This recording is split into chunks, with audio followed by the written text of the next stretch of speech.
하늘이 열리고 말씀이 열리는 총회 대구신학 목회연구원 오늘이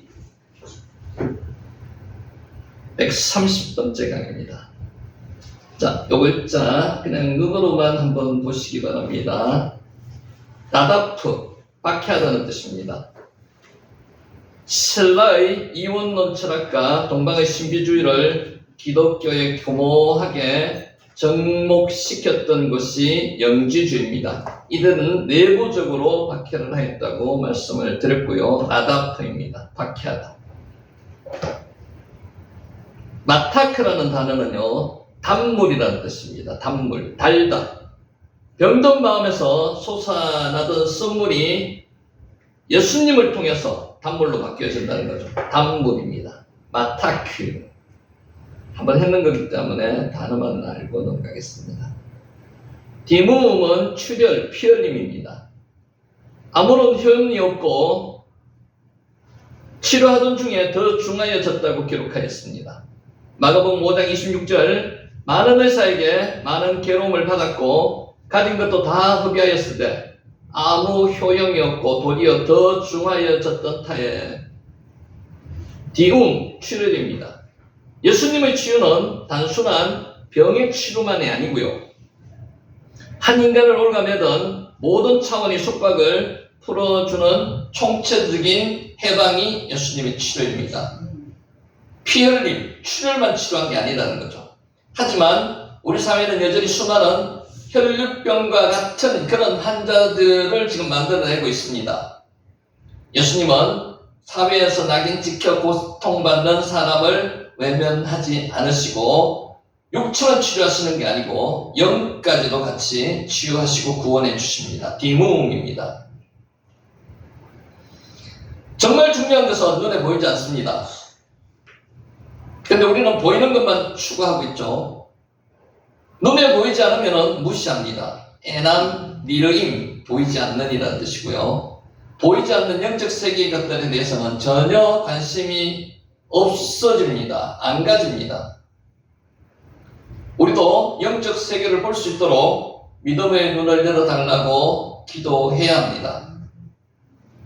에남 니르임, 보이지 않는 영원한 하나님의 나라를 바라보며 그곳에서의 영생 복락을 위해서 우리는 날마다 준비하며 살아야 됩니다. 보이지 않는 것의 중요성에 대해서 강조하고 있습니다. 에남 니르임. 지난번에 나함과 슈버에 대해서는 말씀을 드렸습니다. 물론 둘 다가 회개하다는 뜻이 있습니다. 근데 좀 더 강하게 보통 성경에서 인용하는 게 나함이라는 단어는 후회하다는 쪽으로 해석을 많이 하고요. 슈버는 돌아오다는 회개의 뜻을 더 많이 강조합니다. 나함은 마음의 느낌을 이야기하는 경우가 많고요. 슈버는 행동으로 다시 돌아오는 겁니다. 그러니까 마음으로 깨닫는 것만 끝났으면 안 된다는 거고요. 실제로 다시 그 행동을 하지 않아야 된다는 거죠. 그래서 슈버가 회개라는 의미가 더 강하고요. 나함은 후회하다는 의미가 강합니다. 후회는 죄의 결과에 대한 슬픔일 뿐 죄 자체에 대한 슬픔은 아닙니다. 그러니까 자기 행동에 대한 슬픔을 나타내는 거지 죄 자체에 대한 슬픔을 나타내는 게 아니라는 거죠. 나함은. 후회는 나에게 초점을 맞추어서 내가 얼마나 상처받았는지, 내가 얼마나 괴로웠는지, 내가 나의 중심으로 이야기를 하는 겁니다. 내가 어떻게 망했는지를 탄식하는 겁니다. 후회, 나함. 반면에 회개는 죄 자체에 대한 슬픔입니다. 죄에 대한 슬픔이 슈브, 회개입니다. 회개는 진정한 변화를 일으킵니다. 그래서 그 행동을 다시 하지 않는 거죠. 하나님께서 우리 죄를 얼마나 슬퍼하셨는지, 우리의 잘못된 행동이 하나님의 구원 계획을 얼마나 방해했는지를 깨닫는 것이 회개입니다. 슈브. 회개는 우리 죄로 말미암은 주님의 마음 아픔에 초점을 맞춥니다. 우리의 마음 아픔이 아니고요. 주님의 마음 아픔에 초점을 맞추는 게 회개라는 거죠. 진정한 회개는 하나님과 화평을 이루고 영적인 성숙으로 나아가야 된다는 거죠. 슈브. 자, 지난번에 기뽀르 헤하일이라는 요 문장, 단어 구절을 이야기 드렸습니다. 큰 용사여 이런 뜻입니다. 실제는 능력 있는 용사라는 것입니다. 기도원이 큰 용사가 아니었습니다. 근데 큰 용사라고 하나님께서는 부르셨고요. 너와 함께 함으로 큰 용사가 되는 겁니다. 자신은 지도자가 될 자격이나 능력이 없다는 것을 누구보다도 기도는 잘 알고 있었습니다. 스스로 므낫세 지파였죠. 므낫세 지파 중에서 가장 약하고 아버지 집에서도 가장 작은 자라고 본인 스스로가 이야기를 했습니다. 그런데 이 이야기가 어떤 겸손한 차원에서 이야기했는 건 아니에요. 겸손의 표현이 아니라 하나님께서 주시는 사명을 회피하는, 그런 거부하는 자세라는 거죠. 그럼에도 하나님은 그를 뭐라고 불렀다고요? 기뻐르 헤하일, 큰 용사라고 불렀습니다. 능력 있는 용사라고 불렀습니다. 기도는 자신이 문제를 해결할 사람으로 부름받았음을 깨달았을 때 하나님의 부르심에 순종했습니다. 샤마했습니다. 그 순종이 그를 사사로 만들었습니다. 기뻐르 헤하일. 능력과 스펙을 중시하는 현대사회에서 연약한 기도원을 큰 용사라고 부르신 하나님의 말씀은 우리에게 여러 가지 교훈을 줍니다. 첫 번째 교훈이요, 자기 가치의 근본적인 변화입니다. 하나님이 그렇게 부르시면 가치가 변화된다는 겁니다. 세상은 우리가 가진 스펙과 능력으로 우리의 가치를 평가합니다. 세상은 그렇지만 하나님은 그렇지 않으신다는 거죠. 하나님은 우리의 외적인 조건이 아니라 하나님의 부르심과 함께 하심으로 우리의 정체성을 정의하십니다. 하나님의 부르심으로 정체성을 정의한다는 거죠. 두 번째, 자신감의 원천은 자기 스스로의 힘이 아닙니다. 내가 반드시 너와 함께 하리라 약속하신 하나님으로부터 온다는 것을 보여줍니다. 내가 너와 함께 합니다. 항상 성경은 내가 너와 함께 한다고 말씀하십니다. 셋째, 진정한 성공의 정의는요, 작은 순종이 하나님의 위대한 역사 속에서 사용될 때 진정한 의미의 큰 용사가 될 수 있다는 거죠. 하나님께서 말씀하시는 그것에 대한 순종이 진정한 큰 용사가 된다는 겁니다. 하나님은 능력이 아닌 오직 하나님의 영광을 드러내기 위해서 어떤 사람을 부르신다고요? 연약하고 나약한 부족한 기도원을 택하셨다는 거죠. 우리 모두가 각자의 삶의 영역에서 기도원과 같이 하나님의 부르심에 순종할 때 큰 용사가 된다는 겁니다. 기뻐르 헤하이, 큰 용사예요. 능력 있는 용사라는 뜻입니다. 차라프라는 단어 말씀드렸습니다. 이번 연단을 통해서 순금과 같은 믿음을 갖게 된 대표적인 사람입니다. 용광로에 팍 집어넣으면 뭐만 남는다고요? 십자가밖에 안 남는다고요. 이번 이 모든 일에 입술로 범죄하지 않았습니다. 차라프, 연단하다는 뜻입니다. 친구들은 집요 교육을 정지하며 회개할 것을 요청했습니다. 그런데 이번 자신에게 주어진 고난의 원인을 파악할 수가 없었습니다. 이번 모든 연단을 이겨냈습니다. 이번 친구들의 정죄와 비난의 연단을 받고 더욱 성숙해졌습니다. 이번 친구들을 위하여 기도했고요, 갑절의 복을 받게 되었습니다. 욥을 비롯한 믿음의 거장들의 한 가지 공통점이 있습니다. 뭔가요? 그들이 강한 믿음의 근력이 저절로 생긴 것이 아니라는 것입니다. 키워진 것이라는 겁니다. 하나님의 연단 속에서 키워진 것이라는 거죠. 불같은 고난이 다가와서 힘들고 어려울 때 낙심하고 좌절할 것이 아닙니다. 그리스도를 닮고 성숙할 수 있는 기회로 삼아야 한다는 것입니다. 차라프. 그래서 연단은 하나님의 부르심이고요, 하나님의 교육장입니다. 자, 오늘 이 말씀으로 시작해 보도록 하겠습니다. 그두라를 아십니까? 그두라? 어디서 들어보셨습니까? 그두라 들어보셨죠? 그두라가 안에 구처입니까? 철입니까? 구처잖아요. 구처가 뭐고 철이 뭐죠? 구처는 남편 있는데도 안 남기고. 누가? 철이요? 예. 철이. 구처는 마누라가 죽고 나면. 그렇죠. 구처입니다. 그런데 창세기에는 구처라고 기록되어 있고요. 구처라고 돼. 예, 역대기에는 철이라고 기록되어 있습니다. 아, 철이라고. 예, 뭘까요, 근데? 아. 그러니까 이게 이제 의문을 던지는 겁니다. 맞아. 예. 자, 그러면 한번 볼게요. 아브라함의 이야기는 풍부하고 다양합니다. 지금 뭐 계속해도 몇 날 며칠 해도 끝나지 않습니다. 갈대우르를 떠나서 가나안으로 향한 믿음의 여정에서부터 이샤가 뭔가 하면은 아내를 부를 때 이샤라고 부릅니다. 대표적으로 여자를 부를 때 이샤이고요, 아내를 부를 때 이샤라고 부릅니다. 그리고 처음 뭐라고 부르는가 하면요, 펠레겟이라고 부릅니다. 있습니다. 필레게시. 그러니까 계속 이샤, 필레게시 두 가지 이야기를 하겠습니다. 외아들 이삭을 바치는 순종의 정점에 이르기까지 22장, 창세기 22장에 외아들 이삭을 바치는 게 순종의 정점입니다. 아까 기도원에서 말씀드렸듯이 믿음은 순간에 믿음이 생기는 것이 아닙니다. 믿음은 근력이 생기듯이 점차 키워지는 겁니다. 커가는 겁니다. 아브라함이 그걸 대표적인 인물이죠. 믿음의 아버지로 자리매김하기까지 아브라함의 삶은 구원 역사 그 자체의 웅장한 드라마입니다. 아브라함을 보면은 우리 모습이 보이는 거죠. 그죠? 그러니까 아브라함의 믿음은 점차 하나님이 키워가시는 믿음입니다. 아브라함은 그런 게 아니고 성경의 모든 사람의 믿음은요, 처음부터 강한 사람이 하나도 없습니다. 하나님의 연단 속에서 커가는 겁니다. 이 드라마의 중심에는 항상 누가 있었습니까? 그의 아내 사라와 약속의 아들 이삭이 있었습니다. 사라 이삭은 아브라함을 빠지지 않는, 주위에서 빠지지 않습니다. 그 이름이. 하지만 모든 연극과 마찬가지로 주인공들의 이야기가 끝난 후에도 삶은 계속됩니다. 이샤가 뭐라고요? 아내를 이야기하는 거고요. 필레게시가 첩을 이야기하는 겁니다. 아브라함의 긴 인생의 마지막 장에는 그의 황혼기를 지켜준 여인이 있었습니다. 그 여인의 이름이 뭐라고요? 그두라. 실제 발음은 케두라입니다. 케두라. 전생에 따르면요, 아브라함의 케두라라는 이름이 앞에 나왔던 여자라고 이야기를 합니다. 그가 누구였을까요? 하갈이라는 이야기도 있습니다. 그러니까 성경에 나오는 게 아니에요. 이 유대인 전생에 나오는 이야기입니다. 그래서 그것도 참고를 하시고요. 그러니까 하갈은 첩이었습니다. 그대로 방치했다가 사라가 127세의 죽음으로 인해서 그 후에 하갈과 결혼해서 하갈을 케두라라고 불렀다는 전성도 있습니다. 그래서 그거는 전성적인 이야기고 나오는 이야기가 아닙니다.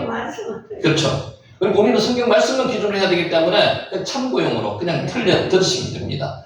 그의 이름은 성경 독자들에게 친숙하면서도 동시에 희미하게 느껴집니다. 누가요? 케두라, 그두라는 거죠. 이런 희미함의 근원은 성경이 그녀에게 부여한 칭호들입니다. 아까 제가 말씀드렸듯이 이샤냐 필레게시냐 이 뜻이죠. 그것이 우리에게 혼란을 야기합니다. 그러니까 성경을 이제 좀 더 자세하게 좀 더 알고자 하시는 분은 혼란스럽습니다. 뭐냐 이거죠. 창세기에서 그녀를 이샤라고 불렀습니다. 역대기에서는 그녀를 아브라함의 필레게시라고 불렀습니다. 첩이라고 불렀다는 거죠. 자, 안에 정의가 나옵니다. 후처. 첫 번째 아내가 죽은 후에 두 번째 아내가 들어간 게 후처입니다. 그러니까 살아있지 않고요. 죽고 나서 들어간 사람이 후처입니다. 후처라는 거죠. 그러니까 창세기에서는 케두라를 후처라고 불렀습니다. 첩에는 분명한 명확한 구분이 있습니다. 첩, 필레게시. 두 번째 아내가 후처죠. 두 번째 아내는 첫 번째 아내가 죽은 후 결혼한 사람이고요. 그러니까 아브라함이 성경의 기록에 의하면 127세에 사라가 죽었습니다. 그럼 아브라함의 나이는 몇 세예요? 137세.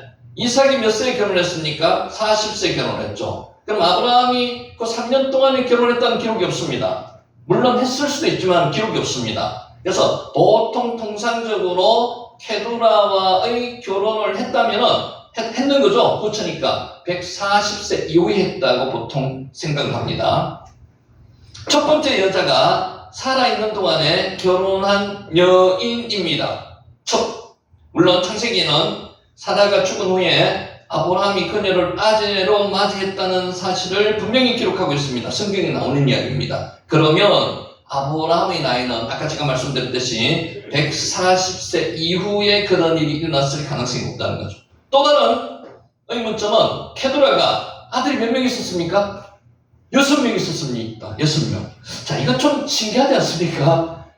이삭도 겨우 낳았습니다. 물론 하나님의 은혜로 낳는 거지만은. 그런데 그때부터 아브라함의 남성성이 굉장히 활발해져 아들을 6명 낳았습니다. 그것도 140세 이후에. 아브라함이 몇 세에 죽었습니까? 175세에 죽었죠. 그러면 그때까지 35년 동안에 이 기록에 의하면 6명의 아들을 낳았다는 겁니다. 굉장히 신기한 일입니다. 물론 성경은 신기하고 기적적인 일입니다만 요 기록만 보면 그렇습니다. 이로 인해서 일부 사람들은 그네가 훨씬 일찍 아들을 낳기 시작했을 것이라고 의심도 합니다. 근데 이건 뭐 성경 외적인 이야기니까. 여기서 우리는 창세기가 그네를 아내로 기록하고 역대기가 그네를 몰라요? 필레겟이 첩으로 기록한 이유를 한번 살펴본다는 거죠. 케두라를 통해서 고대 사회 내면의 세계를 살펴보고 기록 속에 숨겨진 케두라, 그두라라는 여성의 삶을 인본주의적 관점에서 한번 나타내 보고자 합니다. 이건 이제 성경적인 이야기를 끌고 들어옵니다.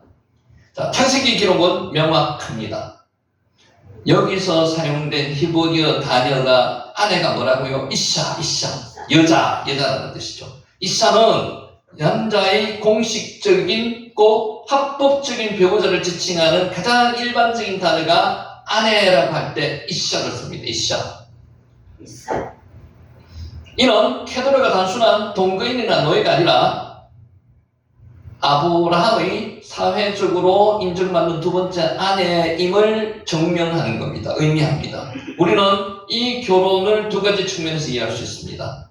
첫 번째, 매우 인간적인 차원, 137세에 사라를 떠나보낸 아브라함.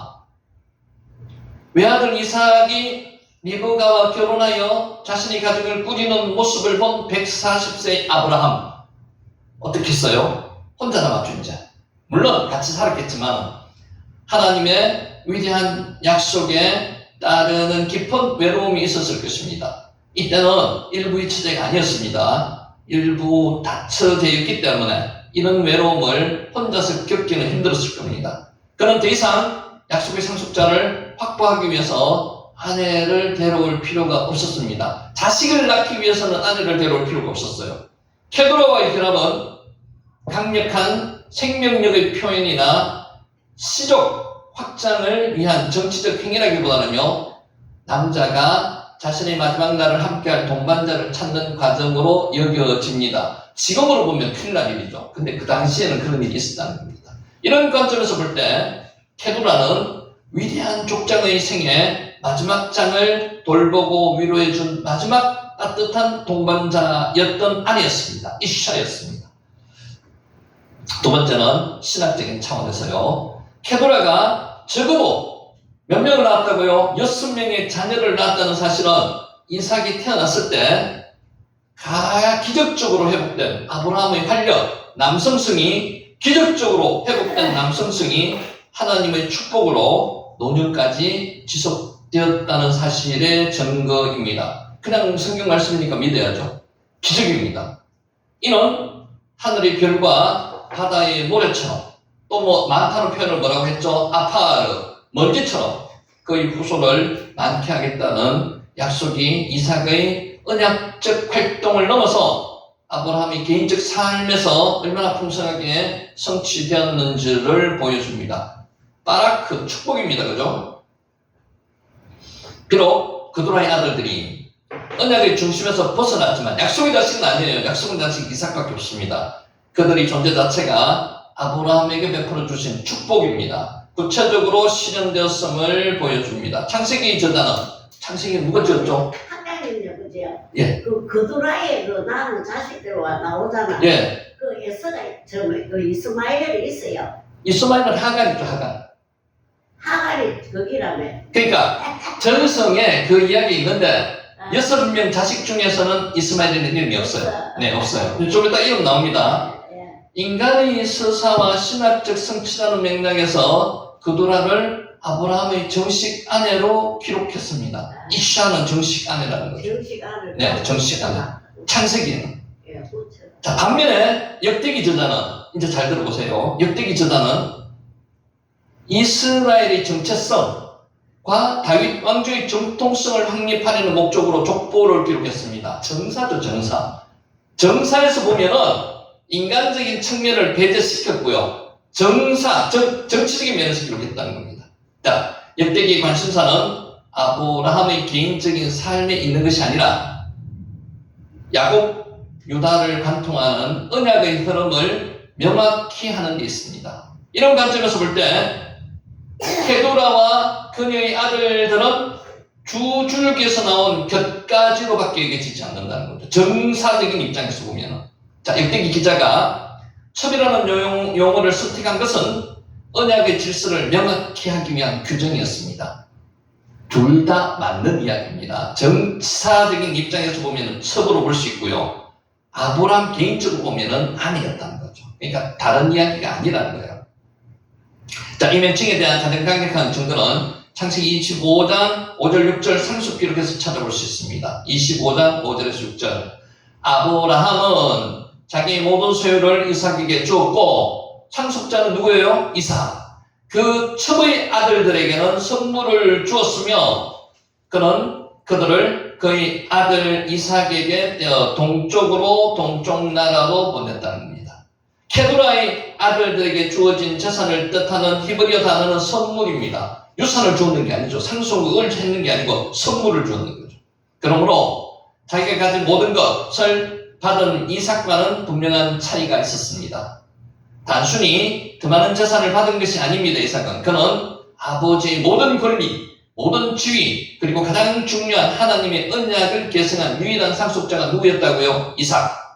이와 대조적으로 하갈의 아들 이스마엘과, 그러니까 그두라의 아들이 아닙니다. 하갈의 아들 이스마엘과 그두라의 아들 6아들을 포함한 첩의 아들들은 단지 분배만 받았습니다.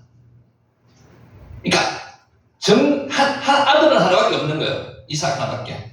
그들이 독립적으로 세운 시족을 세울 수도 있도록 하는 일정량의 재산을 받았다는 거죠. 이는 단순한 재산 분할을 넘어서 운명의 전환점이었다는 것입니다. 그들은 동쪽으로 보낸 이유는 행위는 언약 공동체로부터 공식적으로 분리했다는 겁니다. 약속의 아들로부터 분리했다는 겁니다. 상징하는 지리적 선언이었고요. 자, 고대 건동사에서 시족은 작은 왕국이었습니다. 그 질서는 맏아들이나 지정된 상속인 한 명을 중심으로 유지되었습니다. 아브라함의 행동은 역사적 맥락 속에서 언약의 소수성과 단일성을 보존하기 위한 필수적인 선택이었습니다. 이렇게 잘 조정했는 거죠. 그의 집안에서 사라는 유일한 주부였습니다. 이삭은 유일한 상속자였습니다. 따라서 케두라는 법적으로는 아내였습니다. 그러나 엄격한 위계 구조 내에서 그녀의 사회적, 상속적 지위는 참 주부와 참 아내와는 같지 않았다는 거죠. 결론적으로 케두라의 두 직함을 둘러싼 모순은 사실의 모순이 아니라 관점의 차이에서 나타나는 거죠. 보는 관점에 따라서 틀린다는 거죠. 그래서 정치적, 정사 쪽에서 보면은 첩이 되는 거고요. 개인적으로 보면은 아내가 되는 거라는 거죠. 그녀는 법적으로는 아브라함의 두 번째 아내였습니다. 언약적 지위 첩, 즉 두 번째 아내를 지닌 복잡한 존재였다는 겁니다. 아브라함의 개인적인 역사에 초점을 맞춘 창세기는 뭐에 맞췄다고요? 아브라함의 개인적인 일에 초점을 맞췄습니다. 그녀는 아내라 불려졌다는 거죠. 인간 서사의 관점에서 이샤 아내라고 불러졌다는 거예요. 역대기는 이스라엘을 중심으로 언약의 혈통을 정리하면서 그 시적인 관점에서 그녀를 필레게시 첩이라고 불렀다는 거죠. 그러니까 첩, 필레게시. 역대기에 몇 장이 있어요? 그거는 제가 다시 한번 찾아볼게요. 지금 적어놓지는 않았습니다. 그녀의 삶은 성경의 성략 밖에 있는 사람들을 보는 방식에 대한 또 다른 관점을 제시합니다. 하갈의 이야기와 흥미로운 대조를 이룹니다. 그러니까 하갈과는 독립인물이 아닌 것처럼 성경은 기록해놨습니다. 하갈의 이야기가 언약 개선 과정에서 발생하는 인간적인 갈등, 질투, 폭력적인 추방을 다루는 반면에 그두라의 이야기는요, 갈등 없이 질서 있게 일어나는 평화로운 가지뻗기를 보여줍니다. 왜냐하면 부인이 둘이 1장에 32절에 하나님께서 하갈과 이스마엘을 위로하셨죠. 별도로 축복을 약속하기 위해서 직접 개입하신 반면에 그두라와 그녀의 아들들은 아버지 아브라함의 축복과 재산을 가지고 독립된 민족으로서 그들만의 길을 개척하기 위해서 떠납니다. 그들에게도 길을 열어줬습니다. 언약의 경계 밖에 있는 사람들의 운명이 단일화하지 단일하지 않습니다. 하나님의 섭리가 다양한 방식으로 그들의 삶에 개입한다는 것을 시사합니다. 성경에는 케도라 자신이 말 한마디도 기록되어 있지 않습니다. 케도라는 자기가 존재 자체가 성경에 이름만 기록되어 있지 없습니다. 그의 생각, 감정, 신앙은 역사의 침묵 속에 묻혀 있습니다. 왜 그럴까요? 성경은 구속사에 필요한 이야기만 적어놓는 겁니다. 오직 그녀는 그녀의 남편 아브라함과의 관계 속에서만, 그리고 그녀가 낳은 아들들의 이름을 통해서만 존재합니다. 이 침묵은 역사가 어떻게 기록되는지에 대한 강력한 증거입니다. 역사는요, 중심 인물과 성자의 목소리를 확대하는 반면에 주변화된 사람의 목소리는 관가하는 경향이 있습니다. 그런 지워진 목소리의 주인공이 누구라고요? 케도라입니다. 하지만 그녀의 침묵은 무의미함을 의미하지 않습니다. 왜 케도라를 기록해 놨는지 지금부터 이야기입니다. 그녀가 낳은 아들들, 자, 이 아들들 때문에 어머니 케도라를 기록해 놨다는 거죠. 이 아들들의 역사가 성경의 구속사의 조그마한 부분을 차지하고 있다는 겁니다. 그녀가 낳은 아들들, 짐난, 욕산, 메단, 미디안, 이스바, 슈아 나오죠. 그리고 우리가 아는 미디안도 나옵니다. 여섯 아들이. 특히 미디안과 욕산의 후예라는 스바는 나중에 아라비아 반도에서 강력한 부족과 왕국을 형성했습니다. 이스라엘 역사에 계속해서 등장하고 있다는 거죠. 그러니까 조용히지만 등장하기 때문에 그들이 탄생 과정을 적어놨다는 겁니다. 모세의 장인은 누구였습니까? 미디안 제사장이었습니다. 그게 누구의 후손이라고요? 케도라의 후손이라는 거죠. 여호와의 친구 중 한 명은 슈아 사람이었습니다. 언약의 주변으로 밀려났던 케도라의 혈통이요, 이스라엘 밖의 더 넓은 세상에서 역사의 새로운 중심으로 서게 된다는 것입니다. 궁극적으로 케도라는 아내와 첫 중심과 주변, 언약과 비언약의 경계에 서서 단순한 이분법적인 정의에 저항하는 인간의 복잡한 삶을 온 존재로서 정언하고 있습니다. 그의 이야기는 우리에게 깊은 인본주의적 공감을 불러일으킵니다. 우리가 텍스트의 암시를 읽고 기록되지 않은 사람의 삶을 상상하고 거대한 서사 속에서 개인의 운명이 갖는 의미를 숙고하게 된다는 것입니다.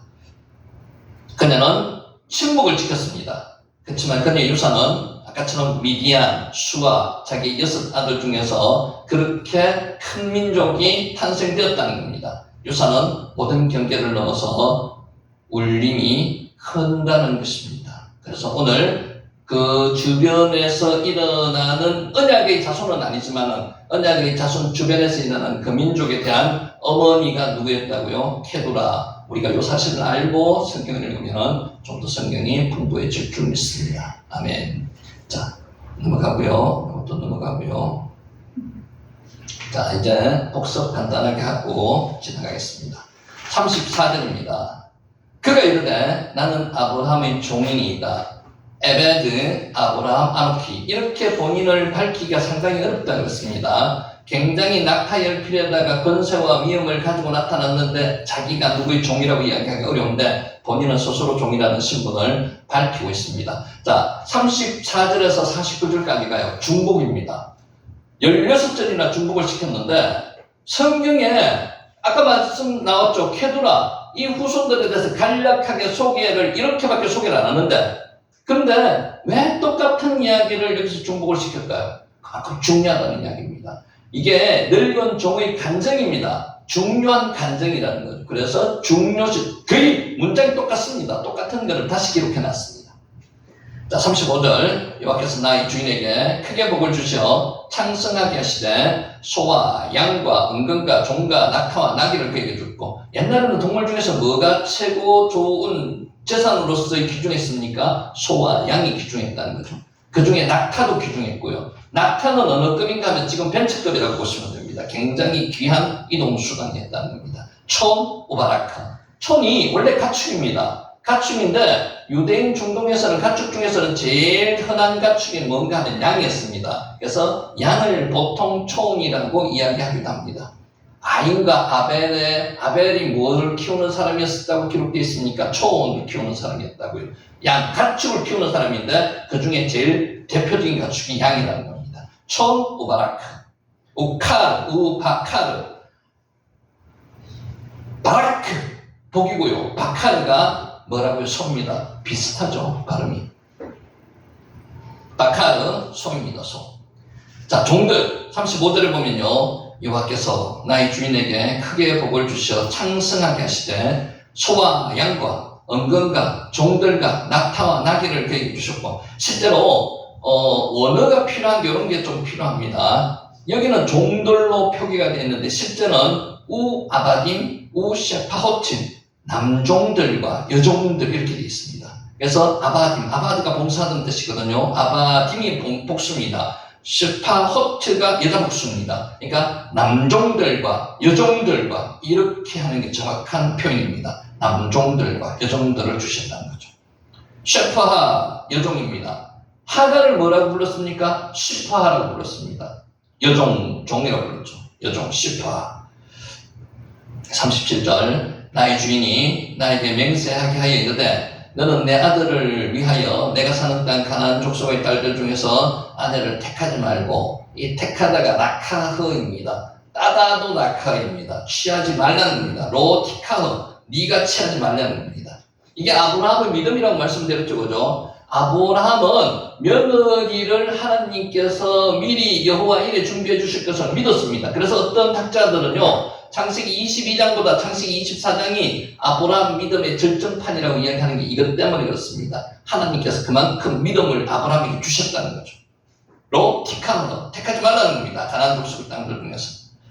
38절, 내 아버지의 집, 내 족속에게로 가서 내 아들을 위하여 아내를 택하라 하시기로 웰 미시파티, 내 족속에게 가는 겁니다. 내 족속이요. 미시파가 종족이라는 뜻이거든요. 39절, 왜 내 종족에게 가라고 이야기했을까요? 그들은 여호와 신앙이 아주 강력한 신앙이 있었는 건 아닌데 기본적으로 조금 남아있었다는 겁니다. 가나안 족속은 완전 우상문화에 물들었고, 그래서 조금이라도 여호와 신앙이 남아있는 이 족속에게 가라는 겁니다. 39절, 내가 내 주인이 여쭈어 혹 여자가 나를 따르지 아니하면 어찌하리까 한적, 이제 이것도 의욕이 들어가는 거고요. 여자가 나를 따르지 아니하면 아니하면 어찌하리까 한글 번역 이렇게 돼 있지만은 실제 단어를 직역하면요, 혹 아니하면 여기서 끝나는 겁니다. 그래서 부정적인 이야기를 계속하지 않고 긍정적인 이야기로 바꾼다는 거죠. 40절, 이어서 주인이 내게 이르되 내가 섬기는 여호와께서, 아브라함이 섬기는 여호와께서라고 표현했는데 이 섬기는도 실제는 섬기는 게 아니고 직역하면 내가 그 앞에서 스스로 행했던 이런 뜻입니다. 내가 아버지 하나님 앞에서 스스로 행했던 여호와께서 그의 사자를 너와 함께 보내어 내가 평탄한 길을 주시리니 너는 내 종족 중에 내 아버지 집에서 내 아들을 위하여 아내를 택할 것입니다. 같이 뒤에 뒤따라 나오는 게, 자, 이런 번역이 조금 이제 정확하게 밝혀져야 된다는 거죠. 내게 평탄한 길을 주시리니, 이게요, 실제로 평탄하니 형용사가 아니고요, 동사입니다, 동사. 그래서 실제 번역하면요, 너희 길을 평탄하게 하시리니 이런 뜻입니다. 약간 차이가 있죠. 그래서 내게 평탄한 길을 주시리니 보다는요, 너의 길을 평탄하게 하시리니 이런 뜻입니다. 그래서 번역에 조금 차이가 있습니다. 데레크. 자, 오늘은 여기서부터 하면 됩니다. 41절. 내가 내 족속에게 이를 때 내가 내 맹세와 상관이 없으리라. 만일 그들이 내게 주지 아니할지라도 내가 내 맹세와 상관이 없으리라. 상관이 없으리라. 아렘이 두 번이나 강조되는 것은요, 강조하기 위해서 지금 양쪽으로 적어놓은 거예요. 팀, 나케, 강조하기 위해서. 정결하게 하다가 허물이 없다가 낙하이거든요. 낙하가 또 무슨 뜻이 있는가 하면요, 맹세나 의무로부터 자유로워지라도 낙하입니다. 우리가 맹세했는 게 그렇게 하지 아니할 때는 의무가 필요 없다, 자유로워진다는 겁니다. 지킬 필요가 없다는 겁니다. 자, 본문에서도 이 단어는 심적으로 아무 부담이나 끄리낌이 없어지게 되다는 뜻입니다. 미완료형과 동사와 형용사 낙하가 같이 쓰여 있습니다. 양쪽으로 강조하기 위해서 맹세에 대한 의미로부터 완전히 자유롭게 되리라는 것을 강조하고 있습니다. 만약에 여자가 따라오지 않는다면 상관이 없다는 겁니다. 맹세하고 상관이 없다는 겁니다. 낙하. 자, 낙해, 낙하. 병행구절을 8절에 보면 비교가 되는데 8절에 어떻게 나와 있는가 하면은 아브라함의 종이 자신이 아브라함의 환도뼈 밑에 맹세하기 위해서 환도뼈 밑에 사타구니 밑에 손을 넣는 거죠. 맹세했는 게 나옵니다. 맹세로부터 자유로워지는 것은 자신이 택한 여인이 가나안 땅으로 와서 사는 것을 거절할 때는 맹세로부터 자유로워진다는 겁니다. 그러니까 그렇지 아니라는 확신이 아브라함은 있었다는 거죠. 그게 믿음이라는 거죠.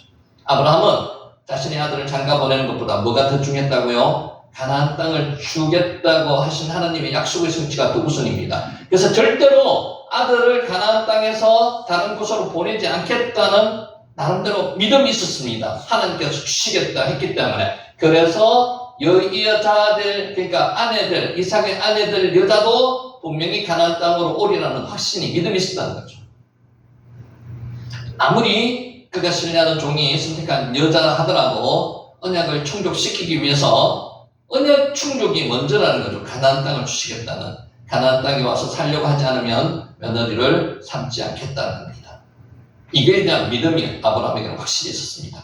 이런 믿음이 어디서부터 생겼을까요? 아까 좀 말씀드렸듯이 믿음은 한순간에 갑자기 팡 하고 생겨나는 게 아닙니다. 믿음은 순간순간에 하나님과의 어떤 체험에 의해서 중간 조금씩 단계적으로 올라가는 겁니다. 그래서 아브라함의 믿음의 최절정이 이삭을 바치는 그거일 수도 있고요. 이 며느리를 구하는 여기에 나타나는 것일 수도 있습니다. 42절, 내가 오늘 우물에 이르러, 요 재미있는 표현이 있습니다. 이거 한번 보세요. 우물을 기억하십니까? 우물을 빼르라 그랬습니다. 빼르는 어떤 우물인가 하면요, 팠는 우물입니다. 그래서 리브가가 우물을 기르러 내려갔다가 왔다 갔다 해야 될 그런 이야기가 앞에서 나왔습니다. 근데 여기서 우물은 무슨 우물인가 하면요, 갑자기 우물이 아인으로 바뀌었습니다. 그러니까 24장에는 베에르 우물과 아인 우물이 겹쳐서 나옵니다. 근데 한글에는 나타나지 않아요. 그러니까 원문에는 그렇습니다. 이게 왜 이럴까요? 성경 기자가 혼동을 해가지고 왔다 갔다 했을까요? 아까 제가 그걸 물어보려고 그러다가 질문 들어와서 했는데 제가 한번 물어볼게요. 창세기 저자가 누굽니까? 누가 지었습니까? 창세기 주자가 모세죠. 모세가 지었죠. 언제 지었을까요? 출애굽 한 40년 연간이 지었을 겁니다. 대개 학자들은 어디서 말씀을 받았는가 하면은요, 시내산에 40일 금식기도하러 올라갈 때, 그때 창세기에 대한 감동을 받고 기록했을 것이라고 이야기를 많이 합니다. 자, 이렇게 한번 생각해 보세요. 창세기 1장 1절. 베르시트 바라 엘로힘 에트 하샤마이 베트 하에르츠가 태초에 하나님이 천지를 창조하시니라. 이 단어가, 이 문장이 모세의 머리에서 나왔을까요? 자, 모세가 40년 동안 애굽에서 제왕교육을 받은 사람입니다. 그러니까 상당한 수준의 학술적인 부분이 있었습니다. 그런데 또 40년 동안 양을 키웠습니다. 미디안 제사장 장인의 집에서 양을 키웠습니다. 그러다 보면은 그런 학술적인 부분에, 학문적인 부분에 저희가 계속 살아있었을까요? 아니면 감소되었을까요? 아마 없어졌을 겁니다. 근데 어떻게 창세기, 출애굽, 레위기, 민수기, 신명기, 모세오경을 모세가 지었을까요? 기록을. 감동이라는 거죠, 감동. 그러니까 모세 개인적으로는 이걸 지을 수 있는 능력이 없었어요. 맞죠? 한번 생각해 보신 적 있습니까? 그러니까 성경의 저자는 자기의 능력으로 성경을 기록한 게 아니라는 거죠. 성령의 감동으로 기록을 했다는 거죠. 자, 그거에 대한 일례가 어떤 게 있는가 하면은, 제가 아까 창세기 1장 1절 말씀드렸잖아요. 창세기에 보면은 만들다의 뜻이 여러 가지 단어가 나옵니다. 바라. 창세기 1장 1절에는 바라입니다. 창조하다. 야차리라는 단어도 있고요, 바나라는 단어도 있고, 아싸라는 단어도 있습니다. 만들다의 단어가 4개 나옵니다. 4개. 근데 모세가 그 미디안에서 양만 키우던 양반이 40년 동안 어디서 이런 머리가 이 단어를 고를 수 있는 능력이 나왔을까요?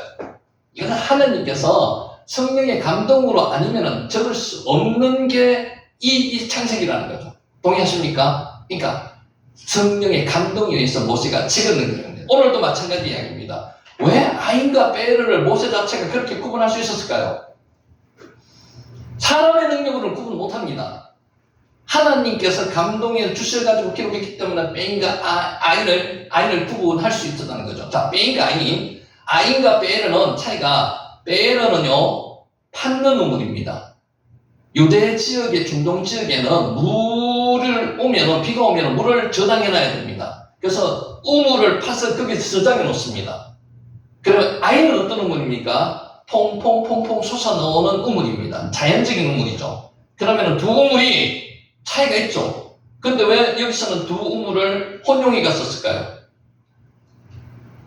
두 우물의 기능 자체가 다 같이 겸비된 우물이었다는 가능성이 높다는 거죠. 그러니까 아인에다가 베르를 파가지고 베인, 아벨, 아인을 혼용시켜가지고 기록해 놓았다는 겁니다. 잘못된 게 아니라는 거죠. 그러니까 그렇게 이해를 하시면 됩니다. 그래서 오늘 우물은 아인입니다. 와, 아보, 하용, 엘, 하, 아인이죠, 아인. 그래서 그걸 이해하시는데 한글 성경만 보면 뭐 전혀 문제가 없습니다. 근데 실제로 원문에서는 아인과 베르가 구분되어 있다는 거죠. 아까 창조하다, 만들다도 한글 성경만 보면 전혀 그런 데 대한 의미 자체를, 의문점을 안 둬도 상관없습니다. 근데 원문을 보면 그런 의문점이 생기는 거고, 실제로 하나님께서 모세에게 성령의 감동으로 기록하게 하셨다는 게 나타난다는 증거라는 거죠. 이해하시겠죠, 그죠? 그래서 원문의 중요성이 그런 게 있다는 거죠. 정말 창세기를 보면요, 사람이 기록할 수 없는, 창세기만 그런 게 아니죠. 성경 자체에 보면은 사람의 힘으로는 기록할 수 없는 그런 단어나 문장이나 아이디어, 지혜가 풍부하게 넘쳐나는 겁니다. 왜 그럴까요? 하나님께서 성령의 감동으로 주셨기 때문에 기록했다는 거죠. 그게 증거라는 겁니다. 자, 아브라함의 종은 바로 그날 나홀의 성의 우물에 도착하여서 리브가를 만난 모든 행적을 소상히 밝히고 있습니다. 그러니까 아까 말씀드렸듯이 얼마나 감동스러웠으면 그 똑같은 이야기를 라반과 보두엘에게 다시 이야기를 하겠습니까? 감격적으로 지금 이야기하고 있는 거죠. 그만큼 중요하다니까. 또 그 이야기를 다시 반복하는 이유는요, 라반과 보두엘을 감동시켜서 승낙을 하게 하기 위해서 지금 이렇게 이야기하고 있습니다. 아브라함의 종은 가나안 땅에서 이곳을 오게 된 이유와 행적을 밝히는 것으로 그치지 않았습니다. 오게 된 행적도 밝혔고요. 그리고 이어지는 구절에서 자신이 리브가를 만나서 라반의 집으로 오기 직전에 우물가에서, 이 우물이 아인도 되고요, 베르도 된다는 거죠. 이해하시겠죠? 이어지는 우물가에서 하나님께 드린 기도의 구체적인 내용과 기도의 응답이 어떻게 성취되는가를 상세하게 라반에게 설명하고 있습니다. 이것도 잘 보셔야 돼요. 지금 아버지 이름이 부두엘이고요, 오빠 이름이 라반입니다. 리브가에. 왜 라반이 먼저 나올까요? 요거에 대한 의문점도 좀 가지시면서 보시기 바랍니다. 설명이 뒤에 나오니까. 자, 이는 아브라함의 종이 이삭의 배우자를 구하러 온 일이 한 집안의 대를 잇기 위한 정도의 일이 아니라는 것을 강조하고 있습니다. 이게 일이요, 따바르가 일이라는 표현도 되거든요. 말씀이라는 의미도 있고요. 이 일은 하나님의 뜻에 나온 것이라는 거죠. 한 집안의 가족에 대한 문제가 아니라는 겁니다. 이 모든 일이 하나님의 선하신 인도와 은총으로 그분 자신의 언약을 성취시키기 위해서 이루어졌다는 것을 지금 고백하고 있습니다. 이러한 사실은 굳이 밝히는 목적은 라반의 심령에 큰 감동을 주어서, 라반만 나오는 게 아니고 부두엘까지 같이 나오는, 여기 부두엘이 나옵니다. 감동을 주어서 결혼을 성사시키기 위함입니다. 자, 아까 제가 질문했는데 간단하게 말씀드리면요, 주도적인 역할은 중동에서는 오빠가 합니다. 그런데 그 주도적인 역할도 그렇겠지만은 이 보두엘이 우리가 알지 못하는 어떤 병약했거나 심약했기 때문에 라반이 주도적인 역할을 했을 것이라고 추정도 합니다. 이 결혼에 대해서. 자, 다시 한번 묻습니다. 다시 한번 말씀드릴게요. 베르와 아인을 혼용해서 쓰는 이유는 두 가지 기능을 다 가진 우물이 없다고 추정을 합니다. 그래서 베인, 아인이 왔다 갔다 합니다. 그래서 두 가지 다를 지금 써주고 있는, 계속 문장 자체 여기만 그런 게 아니고 앞에서도 그렇습니다. 자, 43절. 내가 이 우물 곁에 서 있다가 젊은 여자가 물을 길어러 오거든 내가 그에게 청하기를 너는 물동이의 물을 내게 조금 마시게 하라 하여. 이 젊은 여자도 앞에서는 뭐라고 기록했는가 하면 단어를 베툴라라고 기록했습니다. 처녀, 여기서는 알르마라고 기록하고 있습니다. 이런 것도 섬세하게 모세 자체가 알아서 기록했는 건 아니라는 거죠. 성령의 감동이라는 거죠. 알르마, 결혼 정년기에 있는 여자 알르마라는 그런 단어를 썼습니다. 알르마, 알람에서 유교계에 의해서 강력하게 영향을 받다라는 뜻을 가졌습니다. 아라비아 어근에서 파생됐다고 합니다. 자, 소녀, 동녀, 처녀 등으로 다양한 번역되었습니다. 알르마는요. 영어 영역본에서도 처녀, 버진, 소녀가 싱글, 젊은 여자가 또 영우먼 등으로 번역했습니다. 다양하게 번역했죠. 본문은 결혼 정년기의 젊은 여자의 뜻을 가지고 있는 메이든이라는 것으로 단어로 번역함이 좋을 것 같습니다. 알르마, 이게 뭐하고 같다고요? 베툴라, 비슷한 단어인데 앞쪽에서는 베툴라라는 단어를 썼고요. 여기서는 알르마라는 단어를 쓰고 있습니다. 처녀. 하셨어요. 자, 너는 물동이의 물을 내게 조금 마시게 하라. 하시키니 나 메아트 마인 미 카데크.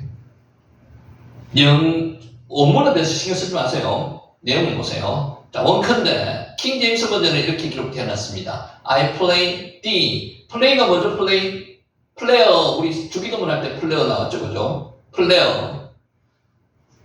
자, 번역될 수 있는 불변사가 나가 사용됐습니다. 원컨대로 번역될 수 있는 불변사가 나, 제발, 원컨대 이런 뜻입니다. 조금이란 표현이 사용된 것을 볼 때 당시에 늙은 종이 매우 조심스럽게 리브가에게 접근했음을 알 수 있습니다. 그 당시 사정을 알면 매우 조심스럽게 접근해야 됩니다. 낯선 남자가 결혼 정년기에 있는 처녀한테 함부로 접근을 잘 못합니다. 중동에서는. 그래서 매우 조심스럽게 접근하는 그런 단어가 나라는 단어를 썼습니다. 원컨대 그는 당시 건동지방에서 젊은 남녀는 남모르는 남자와 대화를 나누는 것을 꺼려했기 때문일 것으로 봅니다.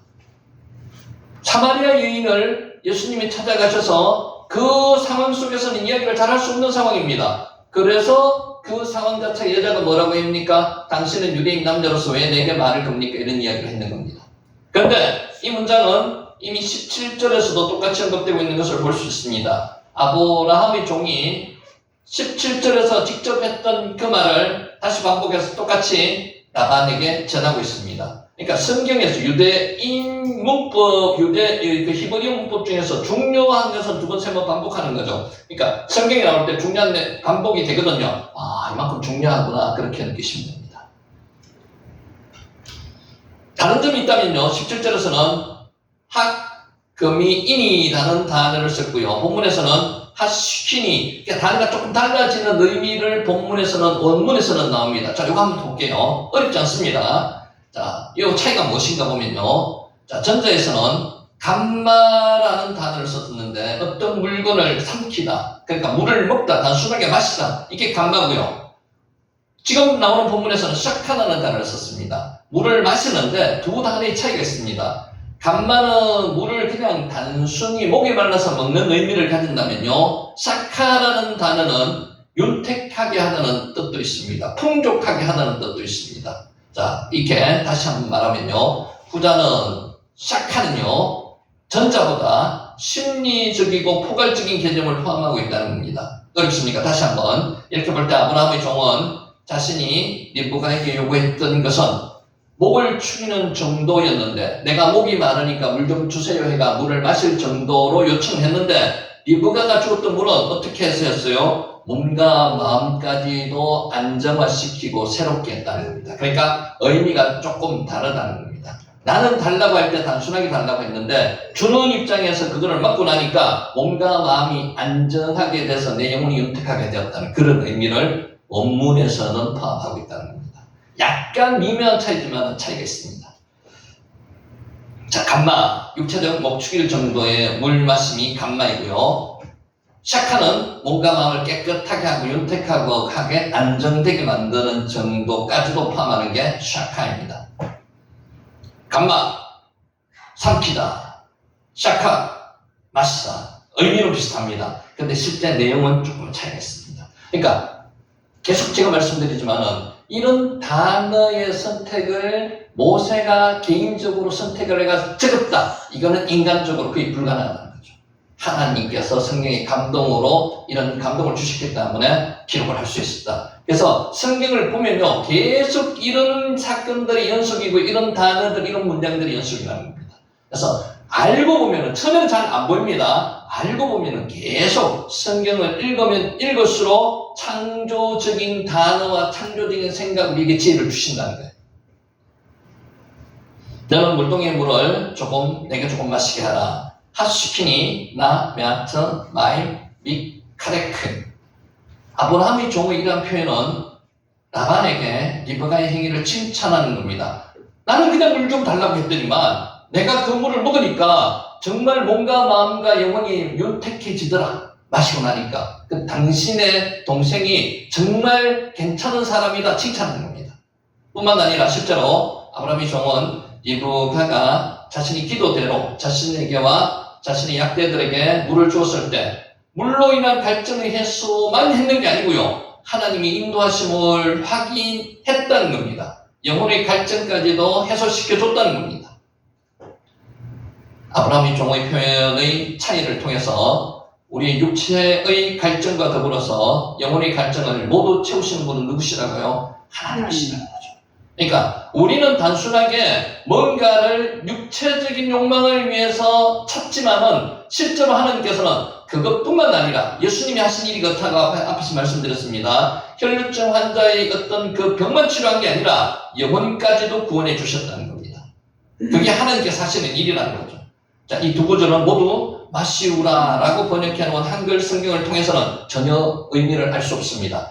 원문을 통해서만 우리가 그 내용을 알 수 있다는 거죠. 그래서 기록해 놓으시면은 괜찮을 것 같습니다. 자, 44절. 그의 대답이 당신은 마시라. 리브가가 지금 이야기하는 것을 다시 반복하는 겁니다. 내가 또 당신의 이 낙타를 위하여서도 기르리라 하면 그 여자는 여호와께서 내 주인의 아들을 위하여 정하여 주신 자가 되리이다 하며 내가 당신의 낙타를 위해서도 기르리이다. 이렇게 보통 사람은 보이지 않습니다. 남자가 물을 달라고 하는데 안 줄 수도 있습니다만 이 마음이 착한 마음에서 물도 줄 수 있었는 거고요. 그 눈이 또 돌려보니까 낙타들도 지금 기진맥진해서 있는 것을 보고 자기가 물을 길어주겠다고 자진해서 말하는 리브가, 이것은 눈이 아름다운 여인, 마음이 아름다운 여인이 할 수 있는 일이지 보통 여인은 못한다는 거죠. 외감, 미그, 말레카, 에슈아브. 이와 유사한 표현이 14절, 19절에서 20절에서도 나온 바 있습니다. 아브라함이 늙은 종에게 물을 준 적이 있는 리브가는 약대들에게도 물을 주라는 요청이 없었습니다. 자기 스스로 판단했는 거죠. 하나님께 늙은 종이 기도했습니다. 이런 여자가 있으면 하나님께서 찍어준, 하나님께서 정하여 준 여자라고 제가 알겠습니다. 기도 제목입니다. 그런데 기도 제목이 이루어지는 그 역사적인 현장이 여기 있다는 거죠. 불구하고 스스로 약대를 위해서 물을 길었음을 보여주고 있습니다. 누가요? 리브가가. 10마리나 되는 약대를 더군다나 먼 길을 걸어왔으므로 엄청난 양의 물을 마실 약대를 위해서 여자의 몸으로 이와 같은 물을 깃는 노력을 아끼지 않는 리브가는 헌신적인 여자일 뿐만 아니라 성실하고 친절하고, 이것 또 하나 중요한 게 있습니다. 체력적으로 굉장히 건장한 여자, 그러니까 이삭의 아내 될 조건 자체를 다 갖춘 여자, 이런 뜻을 이야기하고 있습니다. 샤브, 물을 깃다는 뜻입니다. 여기는 물 깃는 도구가 없었습니다. 사마리아 여자와 예수님과의 대화하던 우물가에는 물 깃는 도구, 두레박이라든지 이런 게 있어야 됐습니다만 여기는 없습니다. 샤브, 그냥 물동이로 아마 길었을 것 같습니다. 정하여 주신 호케아흐, 결정하다, 판단하다, 증명하다는 단어가 약하다는 단어입니다. 자, 단어는 그냥 반복해서 들으시면 되니까 기억할 필요는 없습니다. 타격 동사 단순 제기형으로 사용됩니다. 자, 약하어는 사법적 개념을 강하게 합쳐갑니다. 재판이 판결하다, 임명하다 이런 뜻이 강한 게 약하입니다. 정하여 주신 자, 판결해 주신 자 이런 뜻이 강하다는 겁니다. 재판적인 용어로 보시면 됩니다. 약하어. 본문은 이삭의 배필로 이브가를 정하신 것이 하나님의 거룩하신 뜻이라는 것을 강조하고 있습니다. 사람이 선택한 게 아니죠. 기도했는 대로 하나님께서 응답해 주시는 겁니다. 모든 일에 있어서 아브라함의 종처럼 우리에게 지금 적용해야 될 부분입니다. 자신의 미숙한 판단에 의지하기보다는 뭘 해야 된다고요? 하나님의 뜻을 구하고요. 그 뜻대로 행하는 것이 신앙인의 자세라는 겁니다. 내가 앞서가면 안 됩니다. 하나님이 하시는 대로 내가 따라가게 된다는 거고요. 그러기 위해서 우리는 하나님께서 전지전능하신 분이시며, 하나님 어떤 분이세요? 전지전능하신 분. 초월자, 전지전능한 분. 뭘 초월하시는 겁니까? 시간과 공간을 초월하시는 분. 태초에가 그 뜻입니다. 태초에가 뭡니까? 시간의 시작입니다. 하나님께서는 시간을 초월하시는 분이기 때문에 시간을 안 만드셔도 돼요.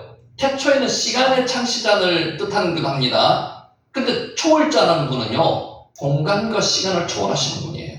그래서 하나님께서는 시공을 초월하시기 때문에 우리는 기적적인 이야기라고 하는 게 하나님은 기적적인 게 아니세요. 맞죠? 그러니까 우리에게는 기적적인 거죠. 우리는 몇 차원에 사는 사람들입니까? 4차원.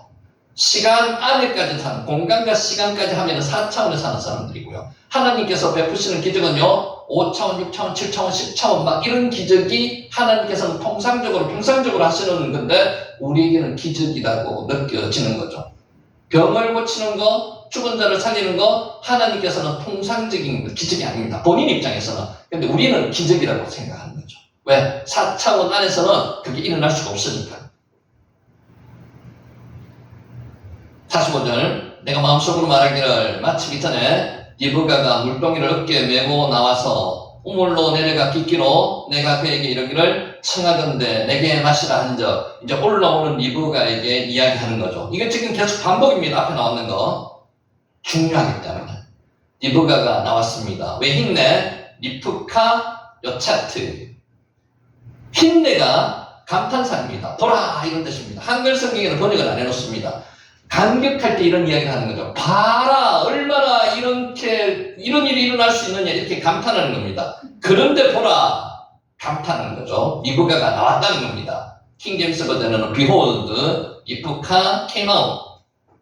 원어 성경에서는 뜻밖의 상황에 대해서 놀라움을 나타낼 때 보라, 힘내라는 단어를 썼는데 한글에는 전혀 다 번역을 안 해놨습니다. 근데 그만큼 감동적으로 읽을 수 있다는 거죠. 리얼하게 읽을 수 있습니다. 원어를 보면은 힘내라는 감탄사가 등장해서 기도가 너무나 신속하게 하나님께 기도했는 대로 기도했는 응답이 지금 바로 일어나니까 뭐라고 이야기하는 겁니까? 이 말이 보라 이런 뜻입니다. 시작한 것에 대한 아브라함의 노종의 감격이 잘 나타나고 있습니다. 진실로 하나님께서는 자신의 맡은 일에 대해서 최선을 다하여 하나님의 뜻에 합당한 기도를 드리는 자를 기뻐하십니다. 어떤 기도를 기뻐하신다고요? 내 뜻에 따라 기도하는 게 아니고요. 하나님의 뜻에 맞는 기도를 하는 자를 기뻐하신다는 거죠. 이 노종은 지금 하나님의 뜻에 맞는 기도를 하고 있는 거죠. 이 일 자체가 누구를 위한 겁니까? 실제로 믿음의 자손 아브라함의 가정의 며느리 이삭의 아내를 구하는 일이지만 이게 하나님의 일이라는 거죠. 그래서 하나님의 뜻을 받는다는 거죠. 그 기도를 들으시고 이런 기도는요 속히 응답해 주신다는 겁니다. 그래서 기도 제일 잘 응답 받으려면요 내 기도 아니고 중보기도 남을 위해서 기도해 주시는 게 제일 빨리 기도 응답을 받을 수가 있습니다.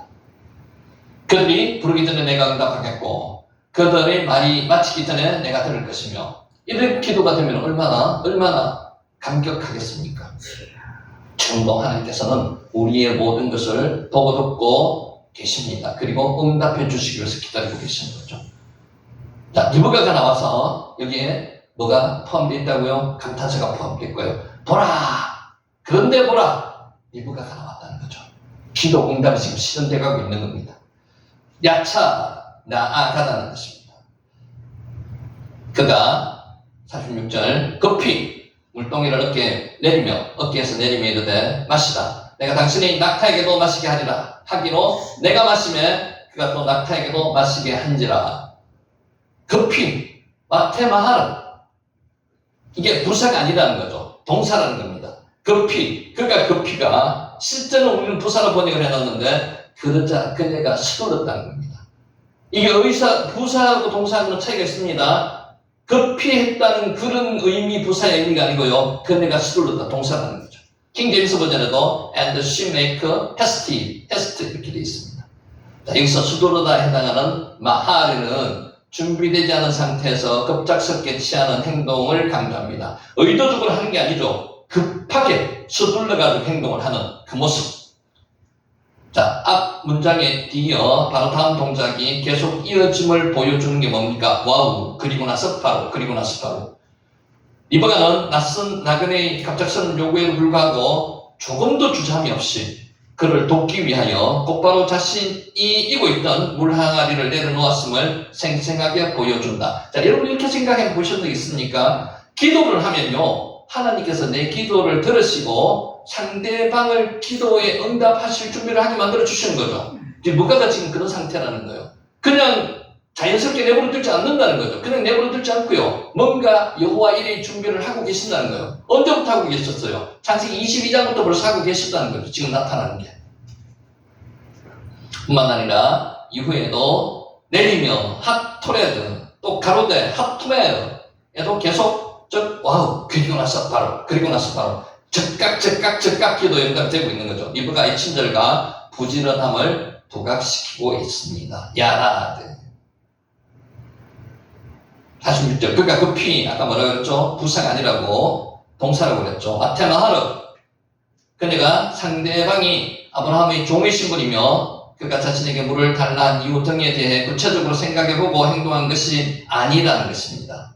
즉각적으로 순종했다는 겁니다. 그녀는 아브라함의 종의 부탁 뒤에 숨은 뜻에 대해서 전혀 모른 채 자기는 즉각적으로 반응을 했지만 이게 하나님께서 섭리하에 있는 거예요. 무조건 자신의 도움을 필요로 하는 사람을 돕기 위해서 즉각적으로 행동을 취해야 되는 것입니다. 리브가 이런 행동이야말로 성도가 마땅히 지녀야 할 진정한 사랑의 모습입니다. 우리가 다른 이들을 도울 때 내가 그를 도와줄 어떤 이익을 위해서가 그런 게 아니고요, 계산해가 그런 게 아니고요, 참된 그리스도의 사랑에서 예수님의 성품 속에서 나와야 된다는 거죠. 그리스도인은 리브가의 이처럼 즉각적이고 아무런 조건 없이 이웃을 돕는 사랑을 실천함으로 그리스도의 제자가 되어야 한다. 하나님의 성품이 우리 속에 있기 때문에 우리는 거절하지 못하는 거예요. 사랑이신 하나님, 이런 영이신 하나님, 이런 성품이 우리 안에 있기 때문에 그대로 성품대로 실천해야 된다는 겁니다. 내가 마시면 그가 또 낙타에게도 마시게 하니라. 사람에게도 주고요, 늙은 종에게도 주고 낙타에게도 마시게 했다는 겁니다. 와 에셔트 하시카타. 그러다 내가 마셨고요, 늙은 종입니다. 그리고 히시카타는 여자가, 리브가가 마시게 했다는 겁니다. 낙타에게까지. 언제까지 마시게 했다고요? 성경에는 지금 배부를 정도로 마시게 했다고 앞에 기록되어 있는데 실제로 원문에는요, 마시기를 다 할 때까지 마시겠다는 겁니다. 아브라함의 늙은 종은 리브가가 얼마나 일을 능숙하게 처리하는지를 조용하게 면밀하게 지켜보고요, 리브가는 지금 뭘 하고 있습니까? 계속 계속 분주하게 왔다 갔다 하면서 일을 하고 있는 정적인 면과 동적인 면을 기묘하게 절묘하게 조화시켜 놓고 있는 겁니다. 샤타 뭐라고요? 샤타 마시다. 샤타 샤카 아까 적시 마시다, 윤택하게 하다는 뜻도 있다고 말씀드렸습니다. 샤카 샤타. 47절. 내가 그에게 묻기를 네가 네 딸이냐 한적 이르되 밀가가 나홀에게서 낳은 도도의 딸이라 하기로 내가 코걸이를 그 코에 깨고 손목걸이를 그 손에 끼우고 깨고 아심. 여기서 깬다는 건요, 실제로 두다 이런 뜻입니다. 직역하면 내가 두었다 이런 뜻입니다. 숨이라는 단어 썼습니다. 두다. 수의 용법 중에서는 어떤 사람이 지위를 정하다, 임명하다 이런 뜻도 있고요. 새로운 관계를 확립하다는 뜻도 있습니다. 자, 본문의 경우 1차적인 의미는 아브라함의 종이 코골이를 리브가의 코에 걸었다는 뜻이고, 두다는 걸었다는 뜻도 있습니다. 하지만 더 나아가서 이런 얘기는 새로운 관계를 맺게 되었다는 보다 심화된 의미로 이해할 수 있습니다. 리브가 뜻이 뭐라고 기억하십니까? 리브가 뜻은 고리입니다. 고리. 리브카. 자, 10마리나 되는 약대를 더군다나 먼 길을 걸어왔으므로 엄청난 양의 물을 마실 약대들을 위해서 여자의 몸으로 이와 같이 물을 깃는 노력을 아끼지 않는 것은 리브가가 헌신적인 여자였을 뿐만 아니라 매우 성실하고 친절하고 체력적으로 건장한 여자였다. 이것을 지금 나타내고 있다고 다시 한번 말씀을 드립니다. 48절 내 주인 아브라함의 하나님 여호와께서 나를 바른 길로 인도하사 나의 주인의 동생의 딸을 그의 아들을 위하여 택하게 하셨으므로 내가 머리를 숙여 그에게 경배하고 찬송하였나이다. 자, 이게 정리를 여기까지 하고요. 자, 미리 준비한 거. 하나님이 택하신 사람에게만 일어나는 일들. 무슨 일들이 일어날까요? 하나님이 택하신 자들에게. 에무나가 뭔지 아십니까? 믿음입니다. 믿음. 아만에서 나왔습니다. 아만이 어근이고요. 에무나, 믿음, 신뢰가 믿음입니다. 하나님은 우상을 숭배하고 믿음이 없던 아브라함을 택하셨습니다. 연약하고 힘이 없는 저와 여러분을 하나님께서 택하셨습니다. 그것을 뭐라고 이야기하는가 하면요, 기독교를 계시종교라고 이야기하는 겁니다. 계시종교는요, 하나님이 인간을 찾아오시는 종교가 계시종교입니다. 인간이 하나님을 찾아가는 종교는 반대죠. 불교가 그렇습니다. 그죠? 그러니까 이 기독교를 계시종교라고 합니다. 하나님이 찾아오셨습니다. 아브라함을 찾아오셨습니다. 여호수아 24장 3절 그러나 내가 네 조상 아브라함을 강 건너에서 이끌어내어 그를 가나안 온 땅에 두루 다니게 하였으며 자손을 많이 보게 하였다. 내가 그에게 이삭을 주었고. 믿음은 나의 선택이 아닙니다. 하나님의 선택입니다. 믿음은 내가 강하게 하는 것이 아니고요, 하나님이 나를 믿음을 강하게 하시는 겁니다. 여러 사건 속에서, 여러 시련 속에서 하나님이 나의 믿음을 한 단계씩 높여가시는 겁니다. 아브라함을 보고요, 다윗을 보고요, 요셉을 보면 그 믿음이 나타나는 겁니다. 집사님이 지금 믿음이 약하다고 이야기하시는 거, 그거는 약한 게 아니에요. 하나님이 성장시켜주는 과정에 있다는 겁니다. 에무나, 내가 믿는 것이 아니라요, 하나님이 나에게 믿음을 주셔야 합니다. 내 믿음을 강한 게 아닙니다. 나의 그게 믿음이 아니고요, 하나님께서 주시는 믿음 속에서 내가 성장돼가고 있는 겁니다. 그래서 하나님께서는 감당할 시험만 주신다고 이야기하는 게 이것 때문에 그렇습니다. 한 바꿈을 아무나한테 한 바꿈을 주시는 게 아니에요. 내가 감당할 수 있는 자에게만 한 바꿈을 주시는 거예요. 아브라함이 믿었기 때문에 위대한 믿음의 사람이 된 것이 아닙니다. 똑같은 이야기입니다. 신앙은 나의 선택이 아닙니다. 하나님이 나에게 믿음을 주셔야지 되는 게 신앙입니다. 우리는 기도하죠. 하나님, 나의 믿음을 성장시켜 주시라고. 믿음은 순간순간 순간의 성장과 성숙이 아닙니다. 그러니까 갑자기 믿음이 탁 강해지고 이게 아니라는 거죠. 성장하는 겁니다. 아브라함은 실수했고요, 거짓말도 했고요, 하나님의 말씀을 믿지도 못했습니다. 이런 사람이 어떻게 믿음의 조상이 됩니까? 하나님의 열심으로 노력하신다는 거죠. 에무나, 하나님은 아브라함에게 실망을 하셨습니까? 하나님은 여러분에게 실망을 하고 계실까요? 아닙니다. 하나님은 오늘도 여러분의 믿음을 성장시켜 주시기 위해서 오늘 말씀의 자리에 부르셨고요, 또 어떤 사건과 어떤 시련 속에서 믿음을 성장시켜 주시는 겁니다. 포기하셨습니까? 아니요. 하나님은 절대로 포기하지 않습니다. 끝까지 포기하지 않습니다. 절망하지 않습니다. 하나님이 아브라함을 위해서 일하셨습니다. 하나님이 우리를 위해서 일을 하고 계신다는 거죠. 아브라함이 믿지 못했음에도 불구하고 아들을 주셨습니다. 아들을 준다고 이야기할 때 아브라함은 웃었습니다. 이츠하크, 뭐라고요? 비웃음의 웃음입니다. 웃었습니다. 믿지 못하겠다는 거죠. 그래도 하나님께서 인간은 이런 사람한테 안 줄 겁니다. 하나님께서는 아들을 주셨습니다. 하나님이 아브라함에게 이삭을 주셨습니다. 이게 이삭의 힘으로 아들을 낳은 게 아니라는 것을 증명하기 위해서 주셨다는 거죠. 100세의 아브라함에게 90세의 경수가 끊어진 사라에게 아들을 주셨다는 겁니다. 그보다 더 중요한 것은 아카르, 성녀 사라에게 아들을 주셨다는 겁니다. 하나님이 아브라함에게 믿을 수밖에 없는 믿음을 주셨습니다. 여러분, 이 정도 되면 안 믿겠습니까?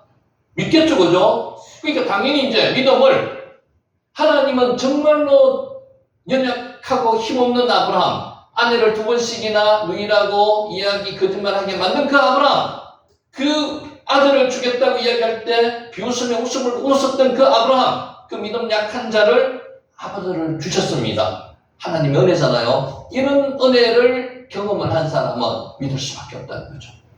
그래서 우리는 지금 믿음의 약함을 후회하거나 좌절할 필요가 없다는 거죠. 하나님께서 더 강한 믿음으로 키워주시기 위해서 오늘도 지금 이 순간에도 노력하고 계신다. 아브라함은 하나님이 주신 믿음 때문에 이삭을 번제로 바칠 수 있었습니다.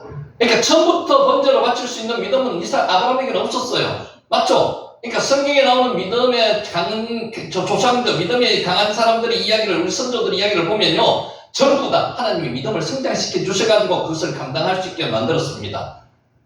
누가 순교할 수 있다고 지금 자신할 수 있는 사람이 있습니까? 그런데 믿음을 하나님이 성장시켜 주시면요, 폴리카과 같이 믿음을 가지고 순교할 수도 있다는 겁니다.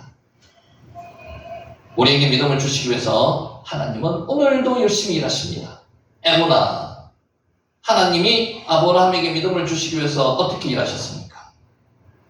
아브라함이 가나안 온 땅을 통과하게 하셨습니다. 이때 아브라함이 뭘 봤습니까? 부정적인 것밖에 못 봤어요. 전부 다 원주민들이 꽉 차 있습니다. 좋은 땅을 다 차지하고 있습니다. 산지밖에 없어서 산지에서 계속 떠돌아다녔습니다. 나그네였습니다. 이것을 아브라함에게 보여주시면서 믿음을 형성시켜 주셨는 거죠. 하나님이 여기서 이게 네 땅이다, 약속한 땅이라는 것을 성취시키게 만들어 주신다는 것. 이게 하나님이 하시는 일이에요. 아브라함에게 기근을 허락하셨습니다. 960km, 690km, 굉장히 먼 거리를 옮겨가지고 690km까지, 960km까지 옮겨가지고 왔는 사람한테 뭘 줘야 됩니까? 땅을 줘야죠. 약속하셨으니까. 근데 아브라함에게 뭘 허락하셨습니까? 땅을 주시지 않고요, 원주민들이 꽉 차 있는 모습 보여주시고요, 기근을 허락하셨습니다. 기근이 뭡니까? 양식도 없고요, 흉년입니다. 흉년. 못 먹고 못 삽니다. 죽습니다. 이것을 허락하셨습니다. 왜요? 믿음을 성장시키기 위해서. 자식을 낳을 수 없는 상황이 될 때까지 자식을 주시지 않았습니다. 왜? 아브라함의 믿음을 조상으로 만드시기 위해서. 하나님이 주신 믿음 때문에 아브라함은 자기 사랑하는 아들 이삭을 번제로 바칠 수 있는 수준까지 만들어 주셨습니다. 아브라함의 믿음으로 자식을 번제에 바쳤습니까? 번제에 바쳤습니까? 아닙니다. 하나님께서 믿음을 그만큼 성장시켜 주셨다는 거죠. 아브라함이 만든 믿음의 수준이 아닙니다. 아브라함이 처음부터 가진 믿음의 수준은 아닙니다. 아브라함이 하나님이 만들어 주신 믿음의 수준이라는 거죠. 그래도 우리도 실망할 필요가 없다는 거죠. 아브라함이처럼 오늘도 하나님께서는 저와 여러분을 위해서 노력하고 계십니다. 훈련과 양육만 가지고는 안 됩니다. 훈련과 양육으로 사랑의 열심으로 믿음이 생기고 사람이 변화된다고 믿으면 사람에게 훈련과 양육을 강요하게 되고요, 다른 사람과 비교하게 되고요, 그 사람의 신앙과 삶을 쉽게 판단하게 됩니다. 사람의 노력으로서 되는 게 아니라는 거죠. 하나님께서 만들어주신다. 요셉은 꿈꾸는 자였습니다. 요셉이 꿈을 꾼 것이 아니라 하나님이 요셉에게 꿈을 주신 것입니다. 요셉이 꿈을 꾸었기 때문에 아니고요, 꿈을 꾸었기 때문에, 꿈이 있고 비전이 있었기 때문에가 위대한 사람이 된 것이 아닙니다. 뭐 때문에요? 요셉의 노력 때문에 이집트의 국무총리가 된 게 아니고요, 요셉이 위대하기 때문이 아닙니다. 그래서 우리는 뭐에 집중하시면 안 됩니다. 요셉에 집중하시면 안 돼요. 요셉을 본받아라, 요셉처럼 되라는 말에는 의미가 없습니다. 자기 열심으로 하려고 할 때 요셉은 더 큰 고난을 받았습니다. 자기 열심 요셉도 나타냈죠. 떡 굽는 가는 자, 술 맡은 가는 자에게 자기의 의지를 표명했습니다. 그런데 자기의 의사는 됐습니까? 안 됐습니다. 창세기 40장 23절을 보시면요, 기가 막힌 말씀이 나옵니다. 창세기 40장 23절, 술 맡은 관원장이 요셉을 기억하지 못하고 잊었다는 겁니다. 11시 30분까지 마칠 수 있어. 네네. 그렇게 하려고 하고 있습니다. 지금 몇 분이죠? 28분. 당연히 그 은혜를 잊지 않고 나를 찾아와 주어야 되는데 그렇지 않았다는 겁니다. 창세기 40장 23절 술 맡은 가는 장이 요셉을 기억하지 못하고 그를 잊었더라는 겁니다. 시편 105편 16절 19절 그가 또 그 땅에서 기근을 들게 하사 그들이 의지하고 있는 양식을 다 끊으셨도다. 그가 한 사람을 앞서 보내셨으며 요셉이 종으로 팔렸도다. 그의 발은 착고를 차고 그의 몸은 쇠사슬임이었으니 곧 하나님의 말씀이 일어날 때까지라. 그의 말씀이 그를 단련하였도다. 뭐라고요? 말씀이 단련하였다는 겁니다. 믿음을 성장시켰다는 겁니다. 에무나입니다. 에무나. 신앙이란 아브라함 요셉처럼 믿으려고 애쓰고 노력하는 것이 아닙니다. 신앙은 나를 위해서 하나님의 열심, 나에게 믿음을 주시기 위해서 나를 다루시는 하나님의 일하심을 깨닫는 것입니다. 오늘 여러분이 이 자리에서 깨달아야 될 게 딱 하나 있습니다. 오늘도 여러분의 신앙을 위해서 하나님께서 노력하고 계신다는 그걸 깨달으시면 됩니다. 실망하거나 좌절하실 필요가 절대로 없습니다. 하나님 택하신 사람에게 일어나는 일들. 자, 첫째로 인생이 마음대로 못 산다는 겁니다. 내 마음대로 못 삽니다. 뜻대로 되지 않는다는 겁니다. 여러분, 고난을 당할 것입니다. 이 고난이 뭐라고요? 하나님의 훈련장입니다. 하나님이 여러분을 사랑하신다는 표현 장소가 고난입니다.